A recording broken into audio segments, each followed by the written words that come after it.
The following program was recorded earlier in the day for presentation at this time. 1, 2, 1, 2, 3, 4.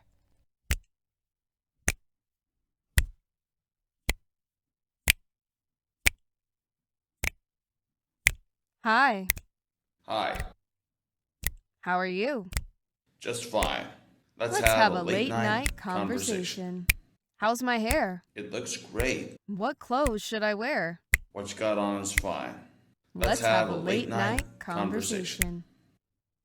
And now, from his studios in Sharpsville, Indiana, here's one of the hosts of A Late Night Conversation, Jacob Pyle. Thank you, Jeff Jeffries. Hello, everybody, and welcome to what promises to be a very interesting late night conversation. My name is Jacob Pyle, and I'm glad to have you with us. This morning's late night conversation is interesting in the fact that I have nobody to talk to. Taryn Ray Smith is away. Zach Brown, who normally is our go-to fill-in when Taryn Ray Smith is away, is also unavailable. And I couldn't get anybody else to sit in as a guest for this week's show, so it looks like it's just going to be you and me. Normally, how this show works, for those of you watching this for the first time, Taryn Ray Smith and myself will usually sit down and devote an entire half hour to an entire conversation, with Taryn having no idea as to what we will be discussing on each week's show. And before I go too far, I think I better use this time to my advantage to tell you a few things. First of which is that this is also going to be in my last produced episode of A Late Night Conversation for the summer. We will be taking a well-deserved break for the next 2 months, and in upcoming weeks, you're going to see some of my favorite conversations with other guests from previous episodes I have done. Second, why change the format to this show? Truth is, we don't have enough interest right now to where we can feature a guest on the show every week. I have done all I can do, and I'm still trying to do what I can do. For the most part, all I get, I feel like, is silence. As Taryn Ray Smith and Zach Brown have mentioned to me many times, no response is a response, and it's a powerful one. How we usually book guests is, I do my research, I look up people that I think would be interesting guests for a show, and then I reach out to them asking if they are interested. If emailing a guest, I give it a week. If messaging them on Messenger, I either give it a week, or if the message has been seen, 24 hours from the time it was seen. If no response, I will then reach out to them again a second time. And again, if no response, I will immediately assume the person is not interested at that point. But most of the guests I featured on the show were very kind enough to say yes and be a guest on the show. I thank Taryn Ray Smith very much for being gracious enough to sit with me in place of a guest each week. It means so much. So, I guess that wraps up what I have to say. The rest of tonight's show, we're going to show some bits and pieces of a previous conversation I did. My guest for tonight is Christina Erne. Christina Erne is a meteorologist for the NBC station in Providence, Rhode Island. So from 2023, here's my conversation with Christina Erne. This past Tuesday officially marked for us the first official day of spring. My two favorite seasons happen to be spring and fall because it's not too hot and not too cold. This is typically also the time when most of us should be prepared and have an action plan in place in the event of severe weather. Tonight, if you are watching this, you happen to be in luck because my guest for tonight is a meteorologist. If you guys aren't quite familiar with her, she's a meteorologist based in the Rhode Island area, but making her debut appearance on our program tonight. Joining us via Zoom to talk about meteorology and all the important aspects of it is my guest for tonight, Christina Erne. Christina, welcome to our show. Thanks for having me, Jacob. Yeah, no problem. One thing I should point out, you and I have a fact in common that we both work weird shifts. By that I mean... Definitely. You mostly do the weather for the morning newscast. People think, oh yeah, I get up every morning and the first thing I will watch when I wake up is your morning newscast. Tune in for a half hour, get informed, have me a bowl of cereal and head off to work. Or in my case, come home, turn on the news, have a bowl of cereal, and head off to bed. But for you guys, your day starts pretty early. In fact, so early that it's long before everybody else is awake. How do you do it?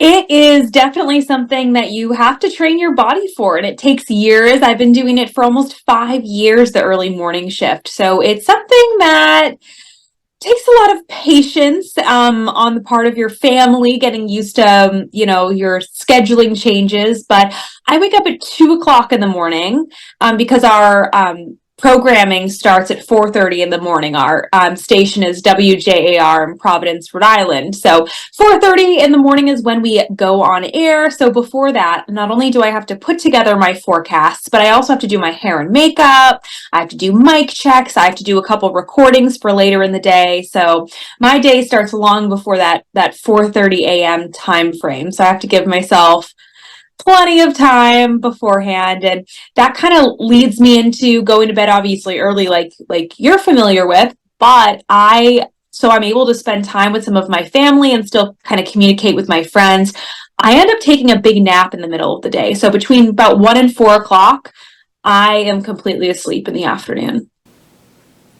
Okay, cool. I will say this because how do you I do have to ask you this one question though, and I get asked this all the time as a night shift worker. How do you, you said you go to bed in the afternoon, how do you manage your social life and when you're working these weird shifts? Well, it's really tough. I mean, I have to say I'm not very fun on the weekends, that's for sure, because I really go to sleep, or at least get very tired after 7 or 8 o'clock maximum in the evening. So I typically opt to do more daytime activities with friends. And I think the one good thing about it is that I am an early riser. So when most of my friends, by the time they get up, they have a message or a text message waiting from me. So I'm kind of their early morning friend. And especially with a couple of my friends who have just had children, and they're up at all hours of the night, I'm there. I'm awake at 3 o'clock if they're nursing, or 4:30 in the morning when they're nursing. So Yeah, something's always around. Yeah, I was gonna get ready to ask you because I know the 5 a.m. Well, obviously the 6 a.m. and the 7 a.m. Well, of course, a lot of people are getting up and going to work. But I was gonna say, what kind of viewers do you normally get at 4:30 or 5 a.m. normally?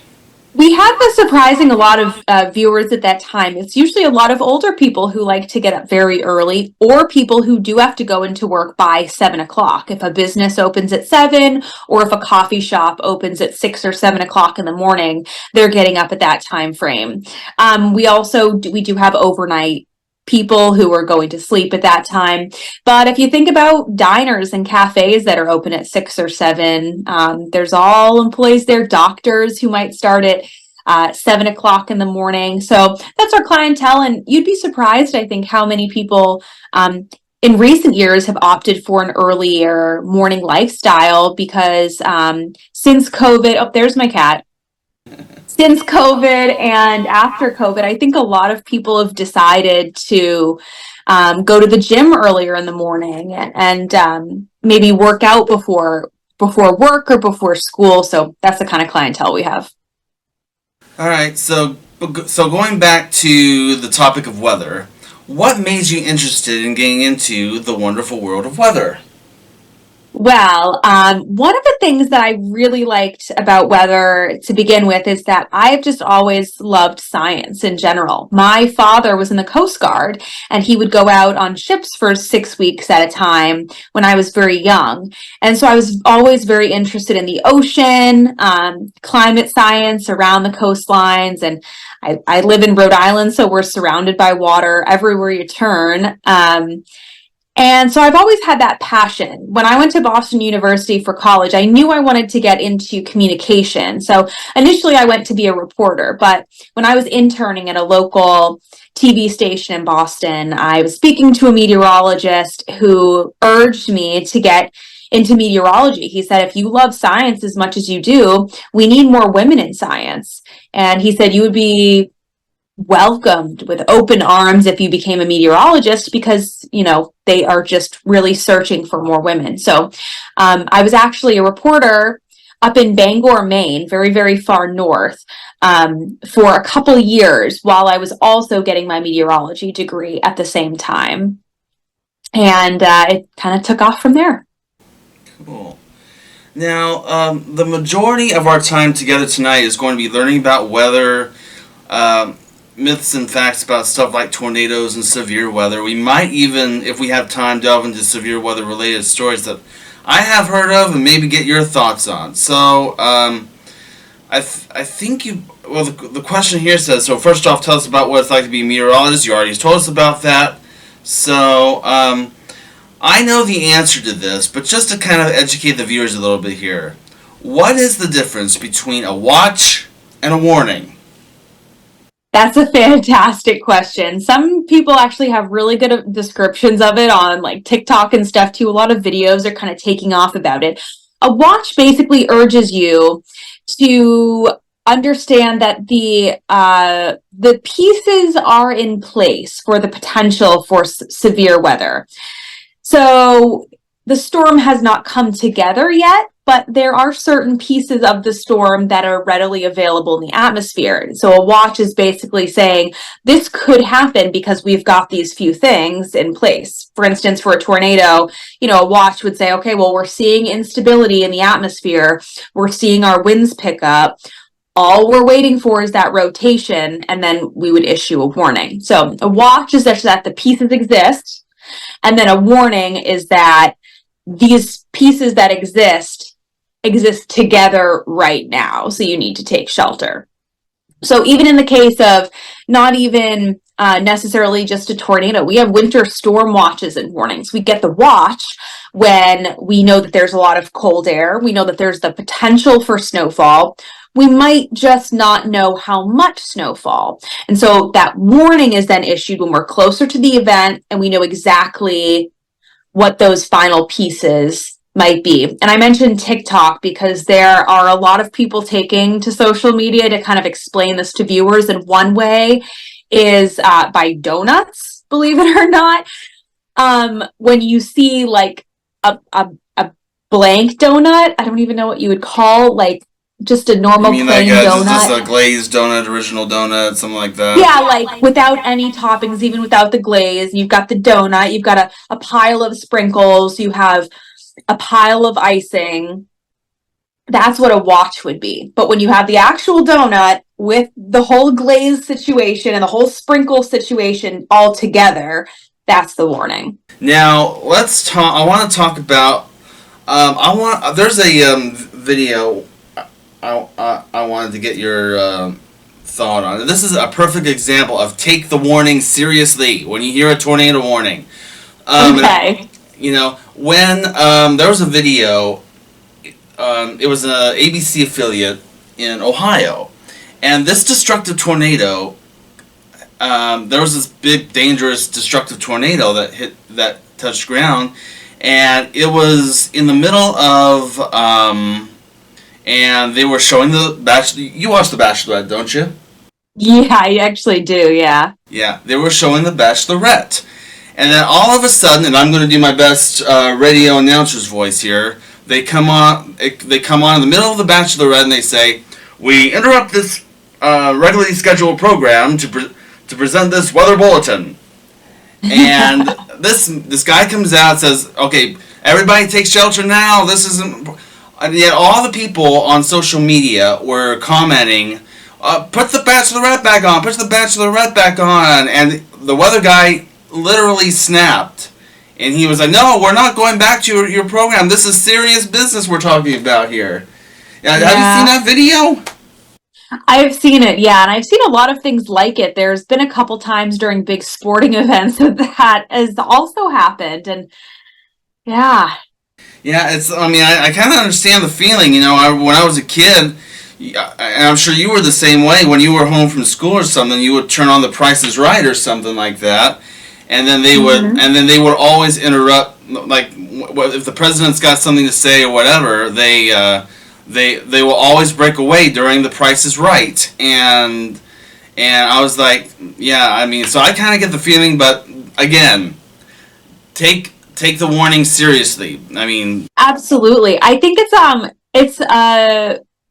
it makes sense to a lot of people, to heed the warnings, but some people just simply don't get it. Some people are even kind of selfish. Look, when there's a tornado warning in place, for instance, that is such a small part of a community that's typically under a tornado warning. Those areas that are under tornado warnings were only a few miles wide and a few miles in length. So if you're talking about, a big county in Ohio, or like if you're in Texas and there's a very, very big county or multiple counties and there's this little warning box, it's absolutely going to feel very inconvenient to people who are outside of that box, because they're going to say, well, this doesn't apply to me, so why is my programming being stopped? We live in such a fast-paced world nowadays that we want everything that we want in this specific moment. But the reality is that broadcast TV goes to everybody in that community. So it doesn't matter where you live, you're going to get those tornado warnings. And I think the thing that a lot of people do have to put aside, yes, it's awful for that moment if you miss a kick in the football game or if you miss part of The Bachelorette, but it is actually critical to saving people's lives. And as a meteorologist, it's actually our jobs to be a public servant. That's why during COVID, we still had to go into work. We were not able to stay home or anything like that. We do a job for a public service and a public safety standpoint. So I know it can be super inconvenient, but there's a good reason for it. Right.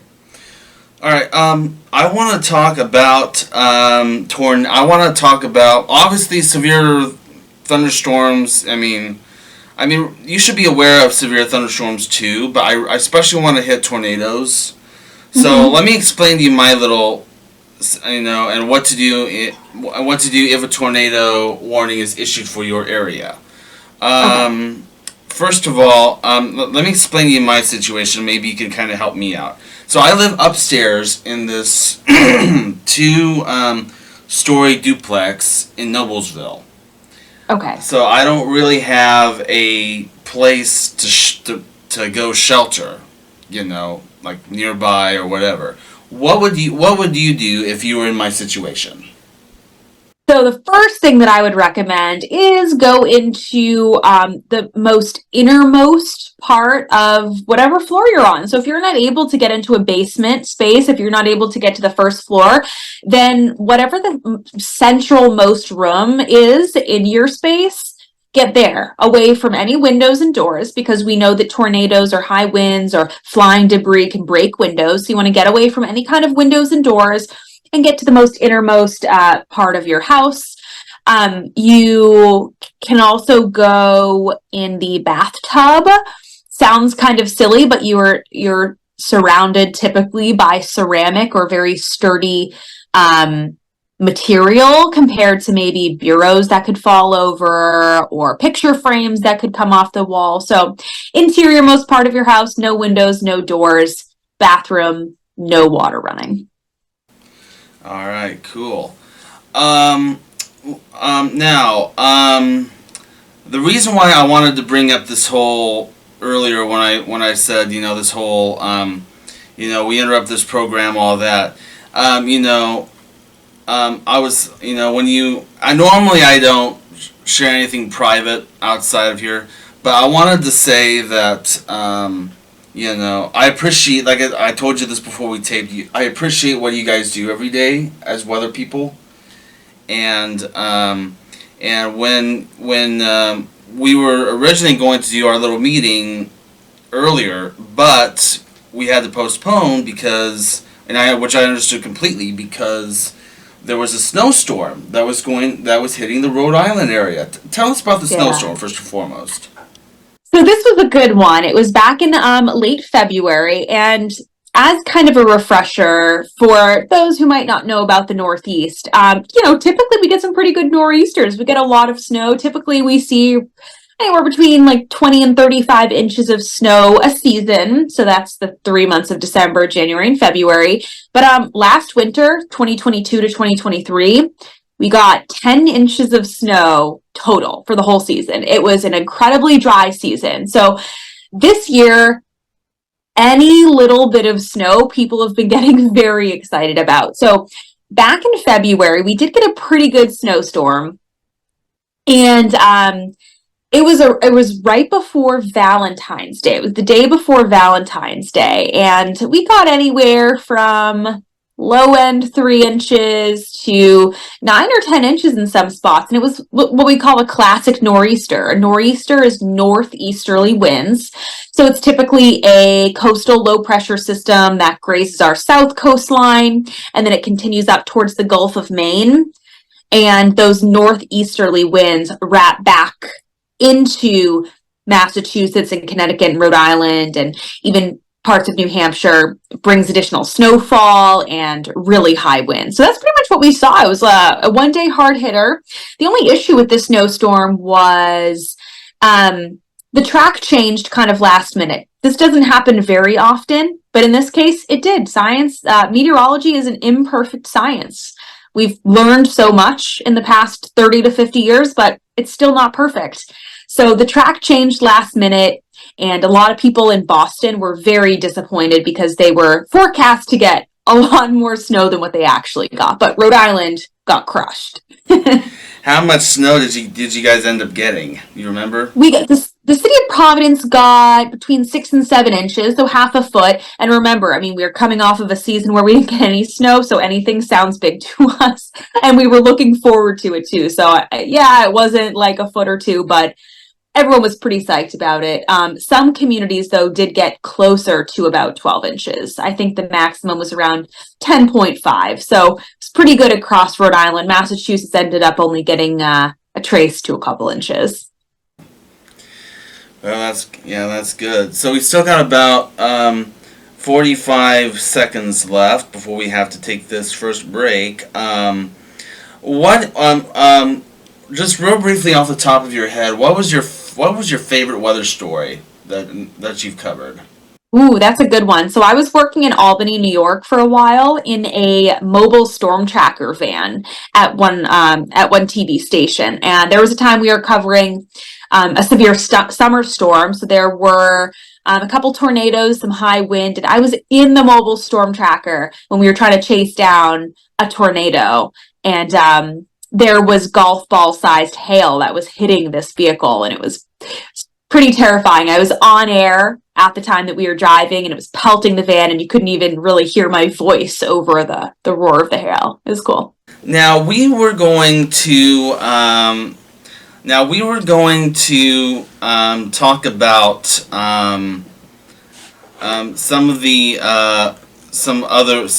we've talked about a few weather stories that we came across. So I happen to have. Let me see if we can. I'm gonna try to get this. We're gonna play. I want to play a little game with you if you don't mind. We have. Okay. I have in front of me a list of myths for tornadoes, and I am going to read. I'm going to read a statement, and you tell me whether it's true or false. Okay. Ready? A green sky means a tornado is coming. I don't know. False. You're right, it is false. It's not that simple. While skies do often turn green during a tornado, and by the way, I'm getting all this from a website, there's no real correlation between the tornado and the green sky. Should you be weather aware about it? I would say yes. Should you play it on the safe side just in case? But yes, but just because the sky is green does not mean that a tornado is certain. Okay. Cool. I think I know the answer to this one, and I'm not going to tell you what it is. I'm going to get your thoughts for it first. Tornadoes never come into cities. Oh, false. False. Yes, you're right. It has happened before. Again, not very likely, but it can happen. I have a friend of mine who lives in Oklahoma, and they once had a deadly tornado rip through there. Matter of fact, I used to live in Kokomo before I moved to Noblesville. I used to live in Kokomo, Indiana. One time, 2016 to be exact, there was this big tornado that ripped through Kokomo, Indiana, a big town, and took down a Starbucks, took down a bunch of other things. I think you probably heard the story. Yeah. I mean, there was a guy, the manager of Starbucks was smart. He knew to get everybody into shelter before the building was totally destroyed, because it was smashed. He brought everybody over to the restrooms, and everybody was safe, but not the building, luckily. Oh, so yeah. Wow. All right, here's the next one. Overpasses are good tornado shelters for motorists. Yeah, that's true. Actually, no? It says here false, and I'll explain why. This happened in Kansas, of all places. April 26th, 1991, a group of motorists huddled under an overpass on the Kansas Turnpike during a tornado and shot video of their ordeal. Luckily, it didn't kill them. I don't know what it is, the fact that they're outside, or I don't know, but yeah, I'm just going by what this says. Yeah, I guess because they're technically still outside. I think what you're supposed to do, I'm not 100% clear on all of my tornado signs since we don't see them too often around here, but I'm pretty sure if you're in a vehicle, you're supposed to pull over, get out of your vehicle, and actually lay down in a ditch in the road. But I'm pretty sure that's like the official protocol. But obviously, if you can get into like a basement of a building, that's what you'd be better off doing. Okay. Here's a good one. Unless you are, like you just mentioned, unless you are a trained weather spotter, you should never try to outrun a tornado. True, very true. That is true. Actually, it says I'll give you that one, but it says here false. According to the article, it may be possible to try to outrun a tornado, but you have to know what the tornado is doing and what direction the tornado is in. If it were up to me, though, I would not attempt it. Yeah, you should go if it's like what you're technically supposed to do is instead of outrunning it, you're supposed to take a sharp right or a sharp left-hand turn to get like as far away of it as possible. But yeah, never outrun it. Yeah, I will. There was a thought I was going to tell you, and I completely forgot it. It'll come to me. Don't worry. All right. We're going to do one more. Open your house's windows to equalize air pressure during a tornado. Huh. I mean, I want to say that's false, but I actually don't know. That is correct. You're right. It's false. I figured. If your windows are open and a tornado comes to your house, it is almost certain that the wind and debris coming from the tornado could come into your house. Just, again, play it safe. As soon as you hear that tornado warning, just take shelter immediately. That's precious time you're wasting. Right. All right, we have about a minute and 47 seconds left. What would be your advice to anybody that would be interested in being a meteorologist? Great question. So first of all, being a meteorologist takes a lot of patience because obviously the science is constantly changing. So you have to be somebody who is willing to continue learning for pretty much the rest of your life. Even people like James Spann, meteorologists who've been doing this for 30, 40 years, they're constantly learning. Technology changes every year at minimum. We're constantly going to conferences and learning. So you have to be just open to new ideas, new technology, going with the flow, and understanding that you're going to be wrong sometimes because that's just the nature of nature. But also it requires a lot of math and science. So if you love those two things, then you would do really well as a meteorologist. And also if you enjoy the science of meteorology, but you don't like the idea of being in front of a camera, there's a ton of jobs in meteorology behind the camera. There's people who build the computer graphics, who do kind of the behind the scenes number crunching, who does our social media, who does our blog writing. So if you're interested in it, pursue it. It doesn't mean that you have to be on TV, but if you like that, that's good too. That was an amazing conversation. Join me next week where we will have a conversation with Damaris Chanza. We hope to see you then.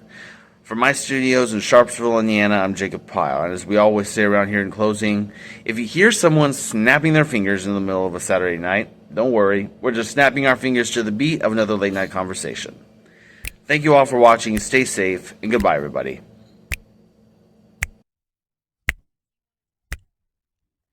Doobie doo ah, doobie doobie doo ah, doobie doobie doo. If you'd like to join us for one of our late morning, early afternoon tapings of A Late Night Conversation, or if you were ordering a DVD copy of tonight's program, send Jacob an email. His email address is jtpile1@aol.com. Or if you're ordering a DVD copy of tonight's program, send $10 check or money order to A Late Night Conversation, care of Pyle Media Ventures, Post Office Box 130, Oakford, Indiana 46965. Please include the air date seen on the screen when ordering. Residents outside of Indiana and Kansas will pay $5 shipping and handling. Sorry, no CODs. The preceding program was recorded earlier in the day for presentation at this time. I'm your very tired announcer, Jeff Jeffries. Good night. I gotta go. Why so soon? It's the end of the show. Oh, now I know. This has been a late night conversation. Don't freak. Why not? Well, I'll be back next week. And so will I. For another late night conversation. Hey, Jacob, when does this song end? I don't know. How about right now? Woo!